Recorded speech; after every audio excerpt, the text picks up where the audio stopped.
Assalamualaikum warahmatullahi wabarakatuh. Kami dari kelompok 1 yang beranggotakan Alinur Ferita Utari, Arum Putri Novianti, Putri Rahayu, Miftah Fadlur Rahman, Ristiana, Wina Sasabila Fandini, Fatma Juwita, Eva Nurmalasari, dan Muhammad Pratama Hidayatullah akan menjelaskan mengenai arsitektur. Materi pertama akan dijelaskan oleh saya, Wina Sasabila Fandini. Pertama, saya akan menjelaskan mengenai sistem terdistribusi. Sistem terdistribusi merupakan perangkat lunak kompleks yang komponennya tersebar di beberapa mesin dan membentuk sistem. Untuk menguasai kompleksitasnya, sistem ini harus diatur secara benar. Pengorganisasian sistem terdistribusi sendiri terbagi menjadi organisasi logis dari kumpulan komponen perangkat lunak atau arsitektur perangkat lunak dan realisasi fisik yang sebenarnya atau arsitektur sistem. Tujuan penting dari sistem terdistribusi adalah untuk memisahkan aplikasi dari platform yang mendasarinya dengan menyediakan lapisan middleware. Mengadopsi lapisan itu untuk memberikan transparansi distribusi. Arsitektur perangkat lunak merupakan organisasi logika dari komponen-komponen perangkat lunak, yaitu unit modular berupa interface yang dapat diproses di sistem yang berbeda. Arsitektur perangkat lunak ini memberitahu bagaimana berbagai komponen perangkat lunak harus diatur dan bagaimana mereka harus berinteraksi. Arsitektur sistem merupakan instansiasi akhir dari arsitektur perangkat lunak. Arsitektur sistem merealisasi secara aktual dari sistem terdistribusi, yaitu bagaimana komponen perangkat lunak akan ditempatkan pada mesin nyata.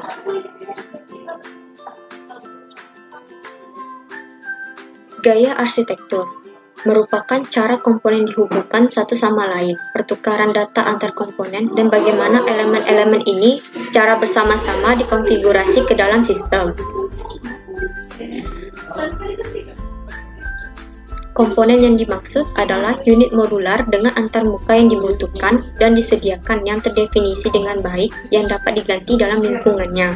Maksudnya adalah bahwa ketika suatu komponen dapat diganti, sistem harus terus beroperasi, sehingga mengganti komponen hanya dapat dilakukan jika antarmukanya tetap tidak tersentuh. Berikutnya adalah konektor. Konsep konektor secara umum dijelaskan mekanisme yang memediasi komunikasi, koordinasi, atau kerjasama antar komponen. Konektor memungkinkan aliran kontrol dan data antar komponen. Misalnya, konektor dapat dibentuk oleh fasilitas untuk menghubung panggilan jarak jauh, penyampai pesan, atau data streaming. Beberapa gaya arsitektur yang penting dalam sistem terdistribusi adalah arsitektur berlapis, arsitektur berbasis objek, arsitektur data terpusat, serta arsitektur berbasis peristiwa. Baiklah, di sini saya akan melanjutkan penjelasan dari Wina Sasabila Fandini. Sebelumnya, perkenalkan, nama saya Arum Putri Novianti, NPM G1A 018010. Di dalam arsitektur style, yang pertama yaitu terdapat layer arsitektur. Ide dasar untuk gaya berlapis sederhana. Komponen diatur dalam mode berlapis, di mana komponen pada lapisan LJ dapat melakukan downcall ke komponen pada lapisan ke tingkat yang lebih rendah, yaitu LI, dengan catatan I kurang dari J. Dan umumnya mengharapkan tanggapan hanya dalam kasus luar biasa yang akan dilakukan upcall ke komponen tingkat yang lebih tinggi. Nah, yang dimaksud dengan mode berlapis itu sendiri yaitu komponen-komponen pada arsitektur berlapis dalam bentuk lapisan-lapisan fungsi. Sedangkan downcall itu merupakan panggilan turun pada suatu lapisan ke tingkat yang lebih rendah di arsitektur berlapis. Sedangkan upcall itu sendiri merupakan panggilan naik pada suatu lapisan ke tingkat yang lebih tinggi di lapisan arsitektur berlapis. Di sini terdapat 3 kasus umum di dalam layer arsitektur.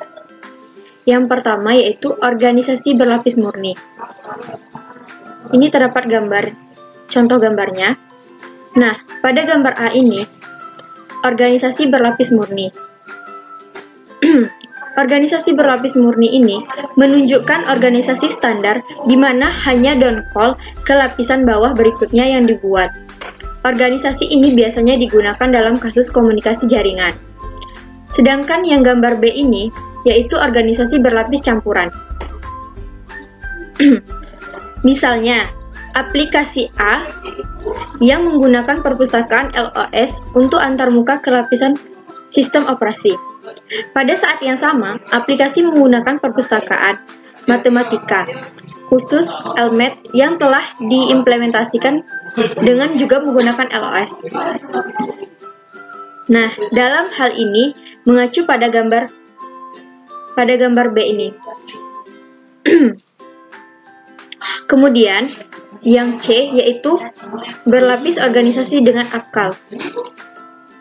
Nah, dalam beberapa kasus akan lebih mudah jika lapisan bawah melakukan panggilan ke atas ke lapisan berikutnya yang lebih tinggi. Contohnya, tipikal adalah ketika sistem operasi itu memberi sinyal terjadinya suatu peristiwa yang diakhiri dengan panggilan operasi yang ditentukan pengguna di dalam aplikasi.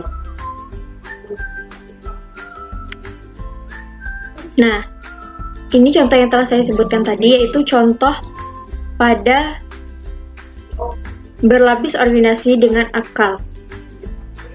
Contoh berlapis organisasi dengan akal, sistem operasi memberi sinyal terjadinya peristiwa yang diakhiri dengan panggilan operasi yang ditentukan pengguna, di mana aplikasi sebelumnya telah melewati referensi. Biasanya disebut sebuah handle atau pegangan. Kemudian, terdapat protokol komunikasi berlapis. Di dalam protokol komunikasi berlapis itu, ada 3 poin. Yang pertama, yaitu dalam tumpukan protokol komunikasi, setiap lapisan mengimplementasikan satu atau beberapa layanan komunikasi yang memungkinkan data dikirim dari satu tujuan ke satu atau beberapa target. Poin yang kedua, tujuan setiap lapisan menawarkan antarmuka yang menetapkan fungsi yang dapat dipanggil. Kemudian, poin ketiganya yaitu konsep lainnya adalah protokol komunikasi yang menggambarkan aturan yang akan diikuti oleh para pihak untuk bertukar informasi.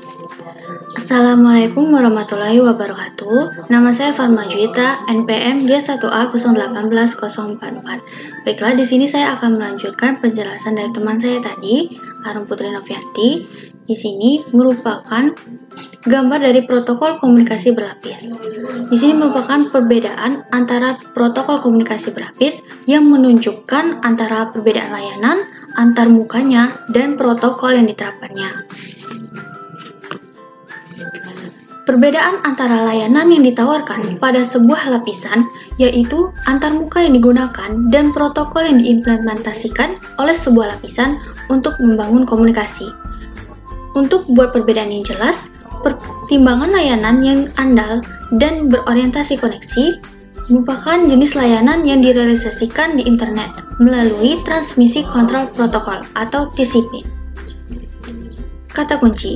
Terdapat kata kunci layanan komunikasi, antarmuka, protokol komunikasi, transmisi kontrol protokol. Layanan komunikasi merupakan hal-hal yang disediakan untuk mengirim data atau pesan. Lalu antarmuka merupakan bentuk tampilan yang berhubungan langsung pada pengguna. Protokol komunikasi yaitu peraturan dalam mengirimkan data atau menyampaikan suatu pesan. Transmisi kontrol protokol adalah protokol kendali transmisi di mana suatu protokol yang ada di lapisan transport yang menentukan tujuan suatu pesan. Lapisan aplikasi. Lapisan logis aplikasi mempertimbangkan bahwa kelas besar aplikasi terdistribusi ditargetkan untuk mendukung akses pengguna atau aplikasi ke database. Banyak orang yang menganjurkan perbedaan antara 3 level logis. Pada dasarnya mengikuti gaya arsitektur berlapis. Pertama, tingkat antarmuka aplikasi, tingkat pemrosesan, dan tingkat data. Aplikasi seringkali dapat dibangun kira-kira dari 3 bagian yang berbeda. Yang pertama, bagian yang menangani interaksi dengan pengguna atau beberapa aplikasi eksternal. Lalu yang kedua adalah bagian yang beroperasi pada database atau sistem file. Yang ketiga, bagian tengah yang umumnya berisi fungsionalitas inti aplikasi. Bagian tengah ini ditempatkan secara logis di tingkat pemrosesan. Terdapat gambaran dari organisasi mesin pencarian internet yang disederhanakan menjadi 3 lapisan yang berbeda. Ini merupakan contoh dari pertimbangan mesin pencarian internet, di mana pertimbangan mesin pencarian internet ini mengabaikan semua spanduk beranimasi, gambar, dan hiasan jendela. Antarmuka pengguna mesin pencarian bisa sangat sederhana. Bisa pengguna mengetikkan string kata kunci dan kemudian disajikan dengan daftar judul halaman web. Bagian belakang dibentuk oleh database besar halaman web yang telah diambil sebelumnya di indeks. Inti dari mesin pencarian adalah program yang mengubah string kata kunci pengguna menjadi satu atau lebih query database. Ini kemudian memberi peringkat hasil menjadi daftar dan mengubah daftar itu menjadi serangkaian halaman HTML.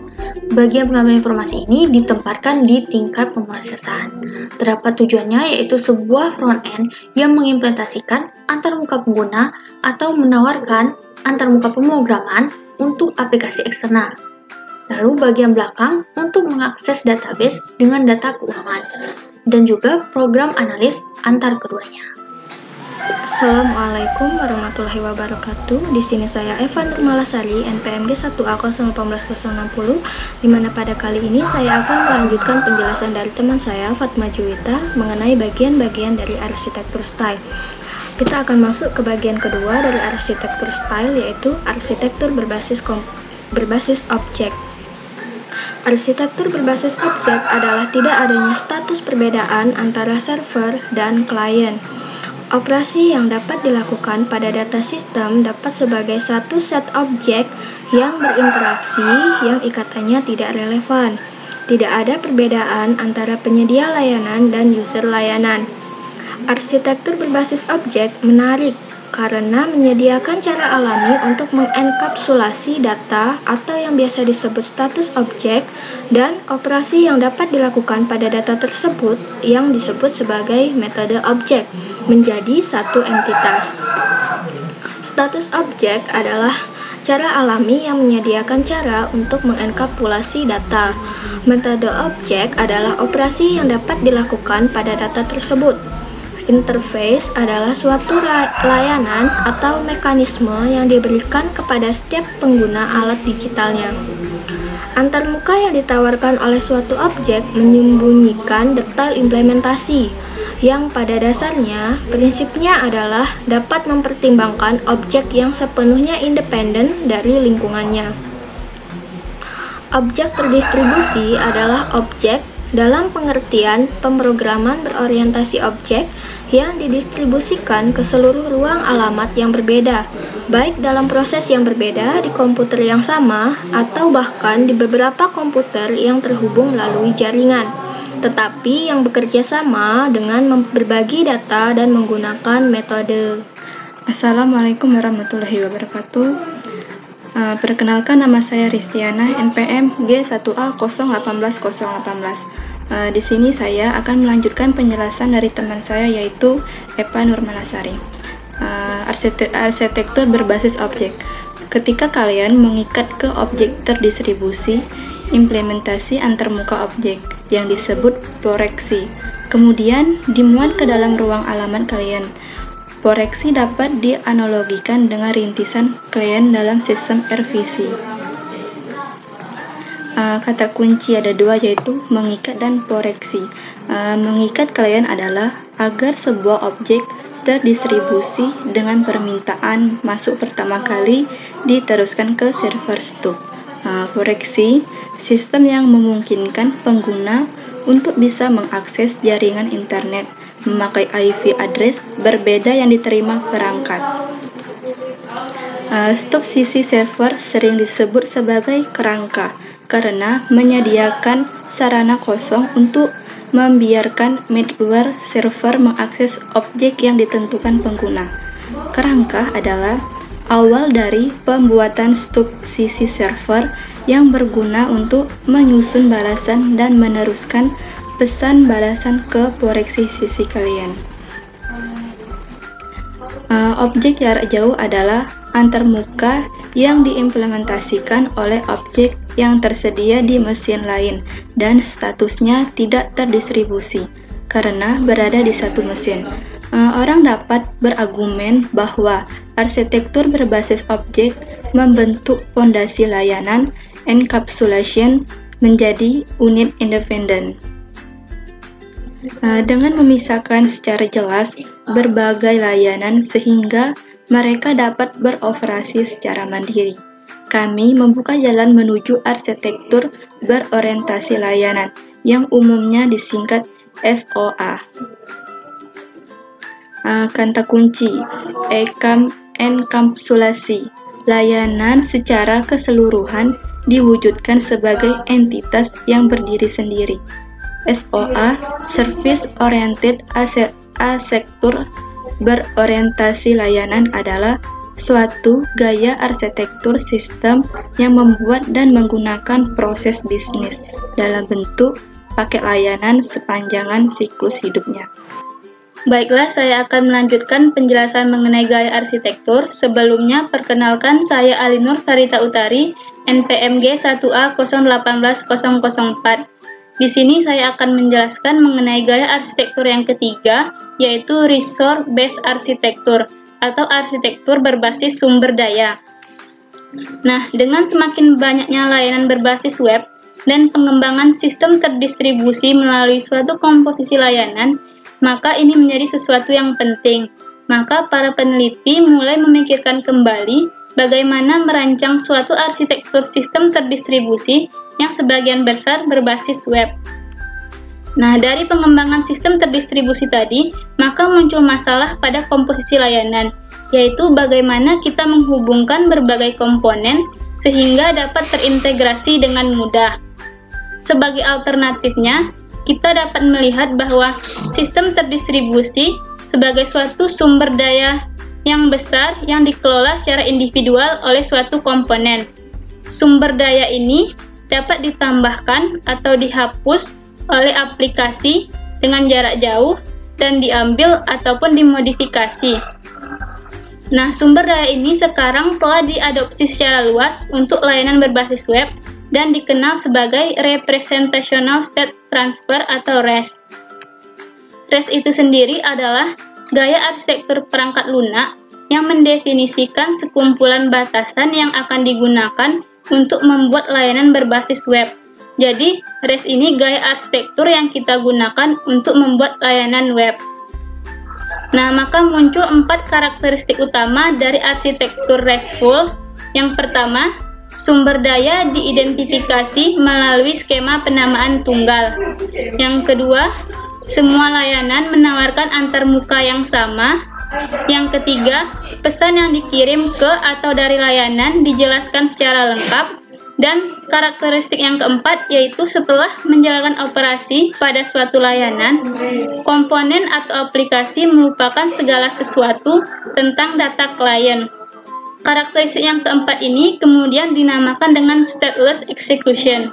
Stateless execution yaitu setelah melakukan operasi, maka aplikasi tidak akan menyimpan informasi tentang status data kliennya. Dan aplikasi tersebut dapat mengubah statusnya sendiri tanpa harus memberitahu klien manapun. Jadi, server tidak akan menyimpan data kliennya. Nah, 4 operasi yang tersedia di RESTful Architecture, yaitu yang pertama operasi put yang digunakan untuk membuat sumber daya baru. Yang kedua operasi get untuk mengambil status sumber daya di beberapa representasi. Yang ketiga delete hapus sumber daya, dan operasi yang keempat yaitu post untuk memodifikasi sumber daya dengan mentransfer status baru. Baik, selanjutnya saya akan menjelaskan tentang layanan penyimpanan pool. Untuk menggambarkan bagaimana RESTful dapat bekerja, maka dipertimbangkan sebuah layanan penyimpanan full, seperti Amazon Simple Storage Service atau Amazon S3, di mana Amazon S3 ini adalah layanan penyimpanan objek yang menawarkan ketahanan, ketersediaan data, kinerja, keamanan, dan skabilitas yang hampir tanpa batas.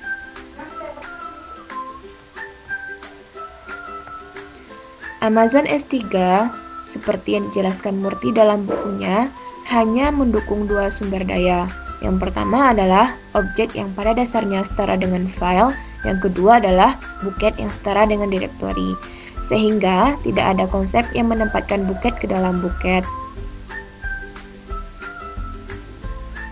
Seperti contoh, objek bernama object name yang terdapat dalam buket name dirujuk melalui Uniform Resource Identifier atau URI, dan penulisannya akan menjadi seperti ini. Di mana URI adalah sebuah untaian karakter yang digunakan untuk mengidentifikasikan nama, sumber, atau layanan yang ada di internet.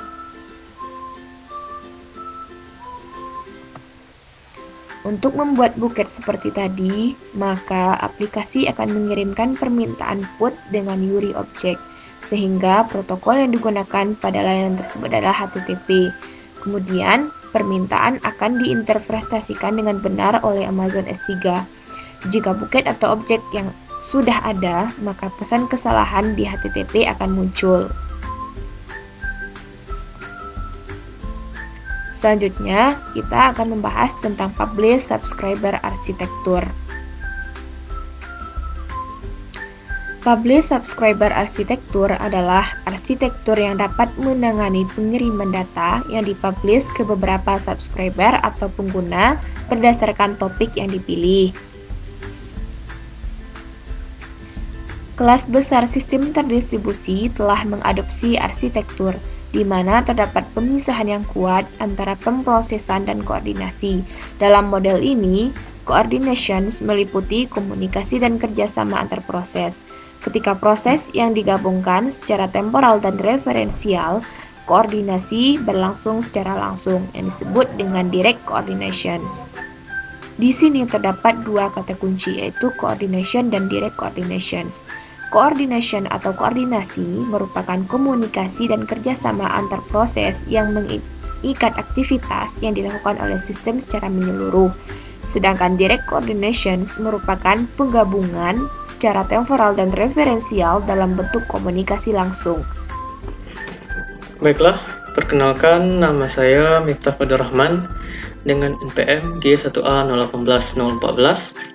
Di sini saya akan melanjutkan penjelasan dari teman saya tadi. Adapun penjelasan selanjutnya yaitu jenis koordinasi yang berbeda terjadi ketika proses dipisahkan sementara, tetapi digabungkan secara referensial yang disebut sebagai mailbox coordination. Kombinasi sistem yang dipisahkan secara referensial dan sistem yang digabungkan secara temporer membentuk kelompok model untuk event-based coordination. Adapun kata kunci dari materi tersebut adalah mailbox coordination dan event-based coordination. Pada kata kunci mailbox memiliki arti yaitu sebuah proses yang dipisahkan sementara dan digabungkan secara referensial. Kemudian, untuk pengertian dari event-based coordination merupakan gabungan dari sistem yang dipisahkan secara referensial dan digabungkan secara temporer. Kemudian, materi selanjutnya, satu-satunya hal yang dapat dilakukan suatu proses adalah publish dan a notification yang menjelaskan terjadinya peristiwa. Misalnya, ingin mengkoordinasikan aktivitas atau hanya menghasilkan beberapa hasil yang menarik. Dengan asumsi bahwa pemberitahuan datang dalam berbagai jenis, proses dapat subscribe jenis pemberitahuan tertentu. Adapun kata kuncinya dari materi tersebut ada 3, yaitu publish, notification, dan subscribe. Untuk arti dari publish sendiri yaitu merupakan terbitan dari suatu peristiwa yang terjadi. Kemudian, untuk arti dari notification merupakan pemberitahuan tentang suatu peristiwa yang telah terjadi. Kemudian untuk subscribe sendiri merupakan proses berlangganan dari berbagai jenis pemberitahuan. Kemudian materi selanjutnya adalah model koordinasi yang terkenal dalam kombinasi dari proses yang dipisahkan secara referensial dan temporal, dikenal sebagai shared data space. Ide utamanya adalah proses berkomunikasi sepenuhnya melalui tupes, yang merupakan rekaman data terstruktur terdiri dari sejumlah bidang mirip baris tabel database. Adapun kata kunci pada materi tersebut adalah shared data space dan tupes. Untuk arti dari shared data space sendiri merupakan tempat menyimpan semua jenis tuple atau tupes. Sedangkan untuk tupes merupakan rekaman data yang terstruktur dan mirip dengan tabel database. Kemudian materi selanjutnya adalah ruang data bersama merupakan sebuah proses berlangganan tertentu di mana proses itu masuk ke dalam ruang data.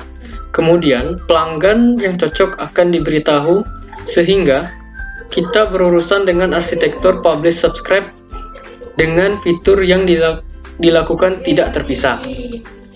Adapun kata kuncinya pada materi tersebut cuma satu, yaitu publish subscribe, yang memiliki arti pengiriman data antara publisher dengan subscribe atau pengguna secara langsung dan bersamaan. Baiklah, untuk materi selanjutnya akan dijelaskan oleh teman saya. Assalamualaikum warahmatullahi wabarakatuh. Saya yang pertama Hidayatullah, NPM G1A018074. Di sini saya akan melanjutkan presentasi dari Miftah. Pada public subscribe arsitek ini terdapat proses mekanisme pencocokan antara penerbit dengan pelanggan yang disebut event bus. Contoh ruang data bersama yang digunakan seperti ruang data di Lynda yang dikenal sebagai tuple space dengan 3 operasi di dalamnya, yaitu operasi D dalam kurung T, yaitu digunakan untuk menghapus tuple, dan RD dalam kurung T untuk menyalin tuple, out dalam kurung T untuk tambahkan tuple top. Kemudian dalam kata kunci yang digunakan yaitu event bus dan tuple space memiliki arti event bus adalah pemusatan komunikasi antar komponen agar pertukaran data jadi lebih mudah. Sedangkan tuple space adalah ruang yang berisi data berurutan atau lari yang tidak bisa diganti. Selanjutnya, pada sebuah proses, setiap event atau peristiwa diasumsikan oleh serangkaian atribut. Setelah itu, pemberitahuan yang mendeskripsikan suatu peristiwa akan dipublish untuk dibaca oleh proses lain. Untuk itu, subscription perlu diteruskan ke middleware yang berisi deskripsi event yang diminati pengguna. Kata kunci yang digunakan adalah atribut, publish, dan subscription. Atribut adalah data yang memuat informasi, publish adalah kegiatan menyebarkan informasi ke pihak lain, dan subscription adalah pengguna yang menerima informasi. Deskripsi proses yang terdiri dari beberapa pasang atribut dan nilai dikenal sebagai topic-based publish subscribe system. Sedangkan dalam content-based publish subscribe system, subscribe juga dapat terdiri dari pasangan atribut dan rentang, sehingga timbul situasi di mana pemberian perlu match dengan pengguna. Kata kunci yang digunakan, topic-based publish subscribe system adalah sistem penggambaran informasi sesuai topik pengguna. Kemudian content-based publish subscribe system adalah sistem penggambaran informasi berdasarkan konten yang diinginkan pengguna, dan match adalah proses pencocokan informasi yang sesuai. Sekian presentasi dari publish subscribe arsitek dan presentasi dari kelompok kami. Wassalamualaikum warahmatullahi wabarakatuh.